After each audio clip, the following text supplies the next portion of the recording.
Communiqué.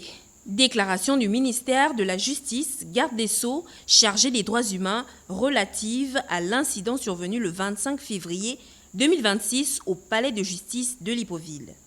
Le 24 février 2026, une compatriote a contacté le greffier en chef du tribunal de première instance de Libreville par téléphone pour s'enquérir de l'évolution de son dossier. Il lui a été indiqué de façon erronée que celui-ci était introuvable. Ayant demandé la conduite à tenir au greffier en chef, celui-ci lui a recommandé de saisir l'inspection générale des services judiciaires. Le 25 février 2026, l'usagère s'est présentée au greffe civil du tribunal de première instance de Libreville, munie de 2 bouteilles de pétrole et d'un allume-gaz.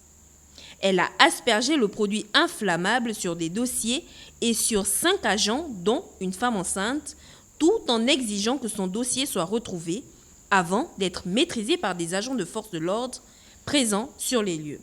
Rappelant que les fonctionnaires sont au service des usagers et ne sauraient impunément faire l'objet d'agressions, le ministre de la Justice condamne avec la plus grande fermeté ces faits inacceptables dans les enceintes sacrées des palais de justice.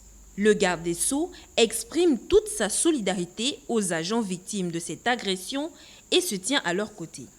Il leur témoigne toute sa compassion et met à leur disposition une aide psychologique. Le ministre de la Justice a ordonné l'ouverture d'une enquête administrative sur les circonstances exactes de ce grave incident afin de déterminer les responsabilités ayant pu conduire à cette situation.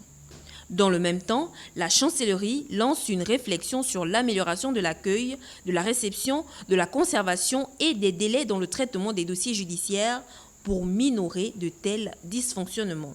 Cette réflexion sera conduite par l'Inspection générale des services judiciaires en collaboration directe avec le chef des juridictions et les responsables des greffes. Elle sera sanctionnée par un rapport qui sera remis au ministre au plus tard le 15 mars 2026.